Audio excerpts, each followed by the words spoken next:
ஹாலிடேஸ்னாலே அது நம்ம GT Holidays தான். South India's #1 travel brand. குறைந்தவிலை நிறைந்த தரம் தங்கள் தேவைகள் அனைத்தும் ஒரே இடத்தில் ஜெயச்சந்திரன் டெக்ஸ்டைல்ஸ். தந்தை பெரியார், காமராஜர், அண்ணா, எம்ஜிஆர், கலைஞர், அப்துல் கலாம், கிருபானந்த வாரியார் அனைவருக்கும் மருத்துவராக புரிந்தேன். தந்தை பெரியார் அவங்க மனைவி மணியம்மையார், எங்கள் அம்மா சம்பூர்ணம்மா, 2 பேரும் கிளாஸ்மேட்ஸ். அவங்க எப்பொழுதுமே அவர்கிட்ட என்ன சொக்கலிங்க எதுனாலும் சொல்லு, எனக்கு ஓய்வு எடுக்குன்னு மாத்திரம் சொல்லிடாத, ஓய்வு எடுன்னு சொன்னால் எதையும் நின்றுடன் வாங்க. கலைஞர் கூட நான் எக்ஸசைஸ் பண்ணேன்னு சொன்னோம்மா. மழை பெய்தாலும் படைப்பிடித்து உடற்பயிற்சி செய்துட்டு இருந்தவர் நம்ம கலைஞர். காமராஜர் பார்த்தீங்கன்னா ஹார்ட் அட்டாக் வந்து 3ஆவது நான் தான் பார்த்துட்டு இருந்தேன். 80 வயதாகின்ற சொக்கலிங்கம் இதுவரை ஒரு மாத்திரையோட சாப்பிடல. 80 வயதில் இருக்கின்ற சொக்கலிங்கம் 60, 50 அந்த ரிவர்ஸ் பண்ணணும்னு நினச்சிங்கன்னா அதுக்கு ஒரே ஒரு மந்திரம்,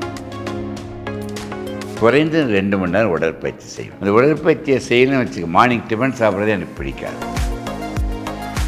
நான் காலையில் காஃபி டீலாம் குடிக்கிற பழக்கம்லாம் கிடையாது. அரிசி கெடுதல் நினைக்கிறீங்கள, அதே அளவு கோதுமையும் கெடுதல். வணக்கம் நேயர்களே, இன்னைக்கு நம்ம கூட இருதய நல நிபுணர் பேராசிரியர் டாக்டர் சொக்கலிங்கம் அவர்கள் இருக்காரு. அவர்கிட்ட பேசிடலாம். வணக்கம் சார். வணக்கம்மா. நிஜமாலுமே நீங்க 80 வயசு தானா உங்களுக்கு? நிறைய பேர் இப்போ இல்லை, எங்கே போனாலும் சரி என்னுடைய வயதை கேட்டிங்கன்னா 55, 60 வயதான்னு கேட்குறாங்க. இப்போ 5 நாடுகளுக்கு போயிட்டு வந்தேன். 80 வயதாகின்ற சொக்கலிங்கம் இதுவரை ஒரு மாத்திரையோட சாப்பிடல. அது சாப்பிடலன்னு நம்ப மாட்டேன்றாங்க. நிறைய பேர் 55ன்னா நான் சொன்னேன் 55 வருடம் இன்றையுடன் என் இதயத்தில் பணியாற்றி இன்று 56வது வருடம் இந்த பணியை தூங்கும் நன்னாளில் நம்ம கலாட்டா நேயர்களிடம் இருப்பதே எனக்கு மிக்க மகிழ்ச்சி. நான் சொல்லப்போய் என்ற கருத்தை நீ கேட்டது நிஜமாகவே என்பதுன்னா, நிறைய பேர் வந்து வயதை குறைச்சி சொல்கிறாங்க. உடனே ஒருத்தர் இதே மாதிரி தான் நம்ம சேஷல்ஸில் சார் உங்கள் பர்த் சர்டிஃபிகேட்டை பார்த்தா தான் நம்ப வேணாங்க. அப்படின்னா நான் இளமையாக இருக்கின்றேன் என்றால் உண்மையாக 80 வயது. 80 வருடம் அப்படிங்கப்போ ரொம்ப எங்காவும் உப்பு இருந்துட்டுருக்கீங்க. இனியும் எப்பவும் இதே மாதிரி இருக்கணும். ஆனால் நீங்கள் கடந்து வந்திருப்பீங்க இல்லையா? யார் யாரெல்லாம் நீங்கள் மீட் பண்ணியிருக்கீங்க? உங்களோட கிளைண்ட் அப்படின்னு சொல்லாட்டியும் யார் யாரெல்லாம் சந்திச்சிருக்கீங்க, அதை பற்றி? எனக்கு வந்து பெரிய வாய்ப்பு யாருன்னா தெரியுமா? தந்தை பெரியார், காமராஜர், அண்ணா, எம்ஜிஆர், கலைஞர், இப்போ CM அனைவருக்கும் மருத்துவராக புரிந்தேன். அதை விட நம்ம அப்துல் கலாம், இவங்களுக்கெல்லாம் உங்களுக்கு தெரியுமா தெரியல, கிருபானந்த வாரியார் கேள்விப்பட்டிருக்கலாம், அவர் என்னுடைய உறவினர். வேதாத்திரி மகரிஷி என் உறவினர். அவர்களெல்லாம் நான் மருத்துவராக பணிபுரிந்தோம்மா. இப்போ வந்து நம்ம CM எடுத்துங்க, விடைவிடாமல் உழைக்கிறாங்க. அவர் உழைக்கும் போது நம்மளை காப்பாற்ற முடியாது, நம்மளும் சேர்ந்து அவரோட உழைக்கும் போது நம்மளை காப்பாற்றி கொள்ள முடியும். இதில் பண்ணுங்களேன். எனக்கு கிடைத்த பெரிய ஆளுமைகள்மா இவங்கெல்லாம். அவங்கள்ட்ட உணர்ந்ததை நான் அவங்கள்ட்ட கிடைத்த அனுபவம் தான் எல்லார்கிட்டையும் நான் பகிர்ந்துட்டேன். அவங்கள்ட்ட எல்லார்கிட்டும் பார்த்தேன். அவர்கள் அனைவருமே உயிருள்ளவரை உழைத்து கொண்டிருந்தார்கள். உழைத்து கொண்டிருக்கும் நான் உயிர் பிரிந்தது. இந்த ஆளுமைகள் எல்லாத்துக்கூடையும் ட்ராவல் பண்ணியிருக்கீங்க இல்லையா? அவங்க சொன்ன ஏதாவது ஒரு சில விஷயங்கள் உங்களுடைய மனசில் இப்போவும் இருக்கும்ல, அது ஏதாவது சொல்ல முடியும்? இப்போ என்ன, தந்தை பெரியார் வந்து அவங்க மனைவி மணியம்மையார், எங்கள் அம்மா சம்பூர்ணம்மா, 2 பேரும் கிளாஸ்மேட்ஸ்மா. ஸ்கூலில் படிக்கும் எல்லாம் ஒன்றா தான் போவாங்களேன் வேலூரில். அவங்க பெரியார் பார்த்திங்கன்னா அவங்க எப்பொழுதுமே அவர்கிட்ட என்ன சொக்கலிங்க எதுனாலும் சொல்லு, எனக்கு ஓய்வு எடுக்குன்னு மாத்திரம் சொல்லிடாத, ஓய்வு எடுன்னு சொன்னால் எதையும் நின்றுடன் வாங்கமோ. அதனால் கடைசி வரைக்கும் இருந்தார். கலைஞர் கூட நான் எக்ஸசைஸ் பண்ணேன்னு சொன்னோம்மா 55 வருடம் இருந்து. அவர் எப்போ எக்ஸசைஸ் பண்ணேன்னு சொன்னோடனே மழை பெய்தாலும் கொடைப்பிடித்து உடற்பயிற்சி செய்துட்டு இருந்தவர் நம்ம கலைஞர்மா. அவங்களாம் உயிருள்ள வரை மக்களுக்காக நினச்சி உழைச்சிக்கிட்டே இருந்தார். அதேமாதிரி பார்த்திங்கன்னா அப்துல் கலாம் ஐயா வந்து சும்மா தான் இப்போ டாக்டராக இருக்க வாய்ப்பில் அவருக்கு ஆலோசனை பண்ணேன். அவர் சொன்ன ஒரே கருத்து, உலக மக்கள் அனைவரும் ஒன்னஸாக வாழ வேண்டும். எம்ஜிஆர் வந்து ரொம்ப அருமையான ஒரு ஆளுமை உண்டவன். அவருக்கு என்ன தெரியுமாம்மா, இப்போ கோல்டு வந்து சளி வரும், நம்மள உடனே என்ன பண்ணுவோம், ஐஸ்கிரீம் கோல்டு வாட்டர்லாம் நிறுத்திட்டு வெந்நீர் தான். அவர் செய்ய மாட்டார். ஏன் சொக்கலிங்க, முல்லை கொண்டு எடுக்கிறோன்றேன், எனக்கு குளித்தா அந்த கோல்டை ஐஸ்கிரீம் சாப்பிட்டு எடுத்துருவேன்னு சொல்லி எடுத்துருவாருமா. அவர் ஒரு பெரிய ஒரு சக்தி வாய்ந்தது. காமராஜர் பார்த்திங்கன்னா ஹார்ட் அட்டாக் வந்து 3ஆவது நான் தான் பார்த்துட்டு இருந்தேன். 3ஆவது நாள் கொஞ்சம் ஓய்வு எடுங்கன்னா உடனே மக்களை பற்றி பேச ஆரம்பிச்சிட்டாருமா. அதில் அவங்க வந்து உண்டு கருப்பையா மோப்புனாருக்கு நான் டாக்டர் வந்தேன். அவர்கிட்ட நான் வந்து ஒன்றே ஒன்று சொல்லுவேன், ஐயா நீங்கள் எது சொல்கிறது கேட்டாலும் கேளுங்க, கேட்காட்டாலும் போங்க, ஒன்றே ஒன்று தயவுசெய்து கேளுங்க, புகைப்பிடிப்பதை நிறுத்தணும்னு. என்ன சொன்னார், நீ எது சொன்னாலும் நான் கேட்டுக்கிறேன், புகைப்பிடிக்க நிறுத்துன்னு சொன்னால் கேட்க மாட்டேன், கடைசிக்கு நிறுத்த முடியலமா அவனாலப்பா. அதுமாதிரி சிவாஜி கணேசனுக்கு டாக்டர் இருந்தேன், சிறந்த நடிகர், ஆனால் வாழ்க்கையில் நடிக்க தெரியாது அவர். ஆனால் எல்லாம் வழித்து ஒரு பெரிய ஒரு இதுவாக நடத்திட்டு போயிட்டு இருந்தாங்கன்னு நினைக்கிறோம். இந்த பயாலாஜிக்கல் கிளாக்னு ஒன்று இருக்குதுல்ல, 80 வயதில் இருக்கின்ற சொக்கலிங்கம் 60, 50, 30 என்று ரிவர்ஸ் பண்ண முடியும். அந்த ரிவர்ஸ் பண்ண நினச்சின்னா அதுக்கு ஒரே ஒரு மந்திரம், தாரக மந்திரம் என்ன தெரியுமா, மகிழ்ச்சி மட்டும்தான்மா. நீ மகிழ்ச்சி என்று ஒன்றை இழக்காமல் இருந்தால் வயது கூடவே கூடாது. கேட்கறதுக்கு நல்லா இருக்கு. இது ப்ராக்டிக்கலாக எப்படி சாத்தியம்? ஒவ்வொருவரும் உருவத்தால் உணர்வுகளால் வித்தியாசப்பட்டவங்க. அது ஒவ்வொருவரையும் அவர் ரசிச்சுக்கிட்டு போயிட்டே இருக்கணும் தவிர, நீ அவங்க நம்மளை மாதிரி இல்லைன்னு நினச்சிக்கிட்டு. நிறைய பேர் என்ன தெரியுமா சொல்லுவாங்க, என்னை யாருமே புரிஞ்சிக்கலை.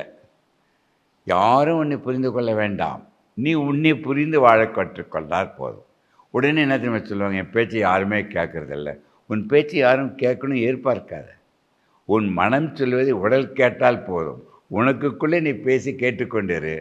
அதனால தான் வாழ்க்கையுமா அந்த இடத்த பயணம் அருமையாக போயிட்டே இருக்குமா. இப்போ உங்களுடைய ரொட்டீன் எப்படி இருக்குன்னு சொல்லுங்களேன். இன்றும் நான் குறைந்தது வந்து இப்போ ஆக்சுவலாக இன்றைக்கி பார்த்தீங்கன்னா நைட்டு 1 மணிக்கு தான் பேஷண்ட்ஸ்லாம் முடித்தேன், எமர்ஜென்சி முடித்தேன். மார்னிங் எழுந்தோடனே மழையாக இருக்க வாக்கிங்கில் வீட்டில் வந்து எக்ஸசைஸ் பண்ணிவிடுவேன்.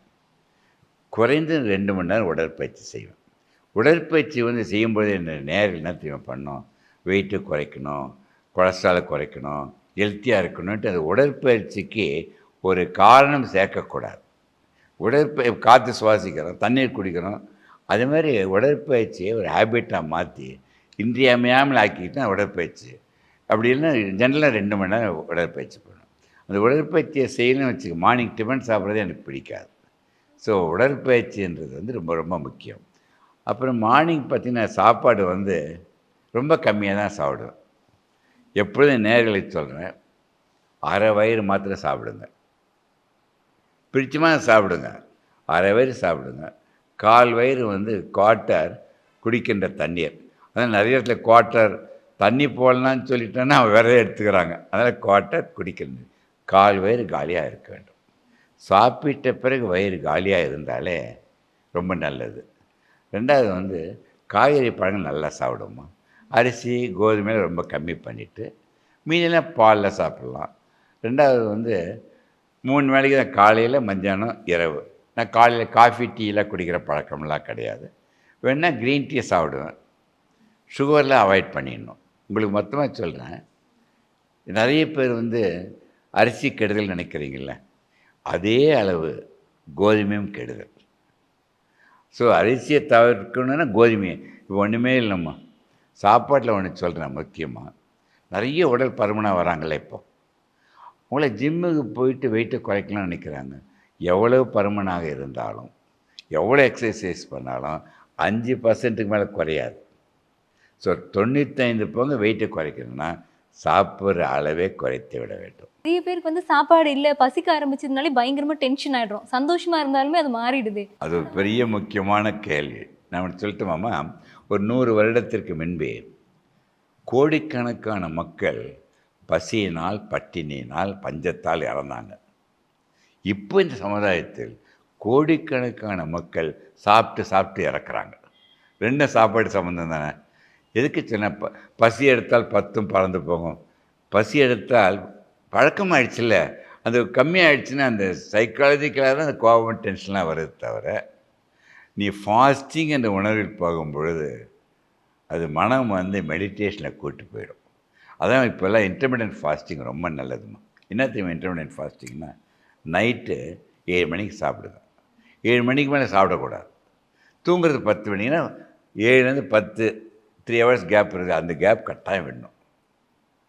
ஸோ இரவு தூங்குவதற்கும் சாப்பிட்றதுக்கு முந்தைய 3 மணி நேரம் கேப். மார்னிங் எழுந்திருக்கீங்க 7 மணி அப்படின்னா 12 ஹவர்ஸ் ஆகுது. 12 ஹவர்ஸில் சாப்பிடாதீங்க. அந்த 7லேருந்து அதை வந்து 8, 9, 10.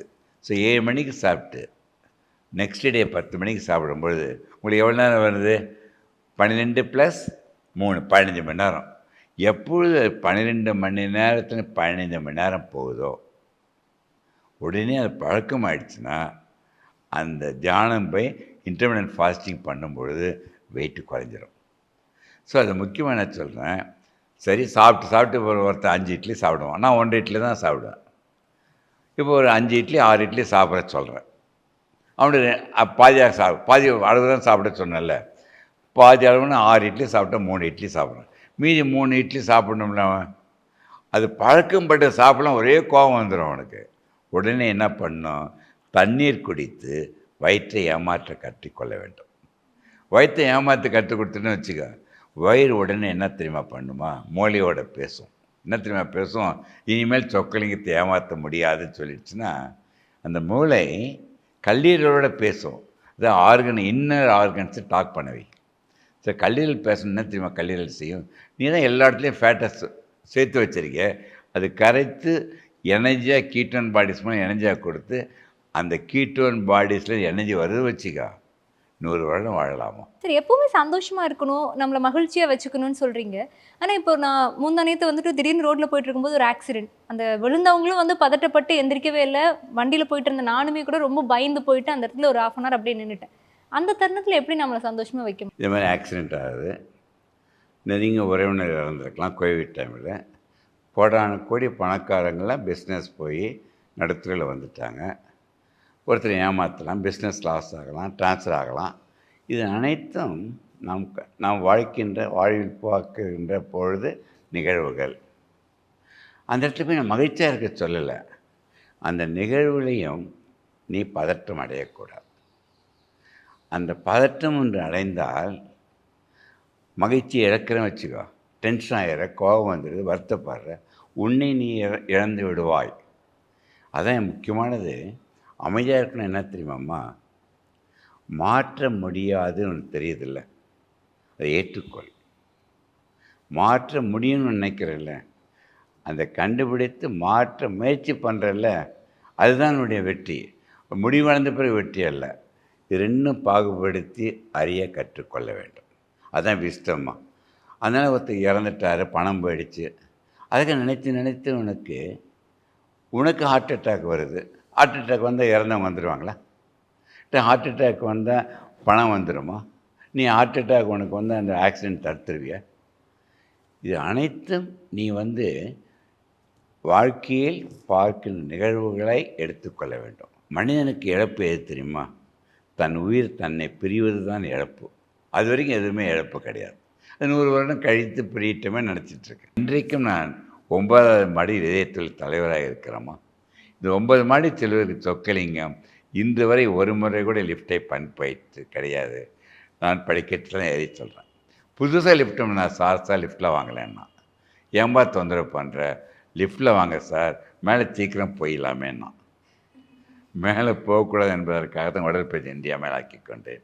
உடற்பயிற்சியை நீங்கள் ரசித்து செய்து கற்றுக்கொள்ள வேண்டும். முக்கியமானது, எல்லாருமே முக்கியம். அனைத்துமே. நிறைவான ஒரே ஒரு கேள்வி, நீட் எக்ஸாம் பற்றி உங்களுடைய கருத்து? நீட் எக்ஸாமினேஷன் ஒரு கான்ட்ரவர்சியல்மா. சில பேர் வேணுன்றாங்க, ஸ்டூடெண்ட்ஸே வேணுன்றாங்க, சில பேர் வேணான்றாங்க. இவங்கெல்லாம் இப்போ இருக்க கவர்மெண்ட் வேணான்றாங்க. அது என்ன தெரியுமா, ஒரு ஸ்டாண்டர்டைஸ் பண்ணுறதுக்கு நீட் எக்ஸாமினேஷன் தேவைப்படலாம். அதற்கு முந்தி என்ன பண்ணால், system of examination throughout ஒன்றா யூனிஃபார்ம் ஆக்கிடணும். இப்போ நம்ம தமிழ்நாட்டில் வச்சுங்க, போர்டு எக்ஸாமினேஷன் எல்லாம் படிச்சிருக்காங்க. ஸோ எல்லோரும் போர்டு எக்ஸாமினேஷன் விட்டு சென்ட்ரல் சிலபஸ் ஆஃப் இந்தியாவில் ஒன்றா இருந்தால் நீட் எக்ஸாமினேஷன் ஒவ்வொரு ஸ்டேட்டும் ஒவ்வொன்றா இருக்கும் பொழுது அது ஒரு விதத்தில் யூனிஃபார்ம். இப்போ அமெரிக்காவில் எடுத்திங்கன்னா ஒரே என்ட்ரன்ஸ் எக்ஸாம், ஐரோப்பாவில் ஒரே என்ட்ரன்ஸ் எக்ஸாம், அது மாதிரி கொண்டு வரலாம். அது கொண்டு வரத்துக்கு அந்த படிப்பின் தன்மையை எல்லாம் பார்த்திடணும். இப்போ ஒவ்வொரு ஸ்டேட்டில் ஒவ்வொரு மாதிரியாக இருக்கும் பொழுது அந்த யூனிஃபார்மிட்டி அப் டு 12 இதனாலும் படிச்சுங்க. இது பண்ணும் பொழுது அதுக்கு ப்ரிப்ரேஷன்லாம் கஷ்டமாக இருக்குது. ஆனால் ஒரு ஸ்டேஜில் அமெரிக்கா மாதிரி நிலைக்கு வந்தால் அவனை ஏற்றுக்கொள்ளணும். இப்போ இருக்கிற நிலையில் கூட முடியலன்னு வச்சுங்க, மாணவர்கள் அது ஃபெயில் ஆகிட்டான்னு உயிரை இழக்கக்கூடாது. முயற்சி பண்ணுங்க, அது வெற்றி அடையணும். தவிர அது வரத்துக்கு நம்ம அமெரிக்கா ஐரோப்பா உயர்ந்த நாடாக வளர்ந்த நாடாக பிறகு எல்லாருமே ஏற்றுக்கலாம். இந்த சிஸ்டம் ஆஃப் எஜுகேஷன் தான் முக்கியம்னு நினைக்கிறோம். நிறைய பேர் இப்போ வர இருக்கிறாங்க, சில நாள் நிறைய பேர் இறக்குறாங்க. அது ஒரு பேலன்ஸ்டாக எடுத்துகிட்டு போனோமா இப்போதைக்கு. நிறைய விஷயங்கள் பகிர்ந்துக்கிட்டீங்க. ரொம்ப நன்றி சார். உங்கள் இந்த வாய்ப்புக்கு மிக்க நன்றி. கேட்கின்ற நேயர்கள் அனைவரும் இதை கேட்டு மகிழ்ந்ததை விட உங்கள் அனைவரும் கேட்டுக்கொள்வது கடைப்பிடிக்க வேண்டும் என்று சொல்லி, என் நண்பர்களாக உறவினர்கள் இருக்க வேண்டும் என்று சொல்லி வாழ்த்து விடைபெறுகிறேன். நன்றி, வணக்கம். Holidays nale adu namma GT Holidays da. South India's #1 travel brand. குறைந்த விலை, நிறைந்த தரம். தங்கள் தேவைகள் அனைத்தும் ஒரே இடத்தில். ஜெயச்சந்திரன் டெக்ஸ்டைல்ஸ்.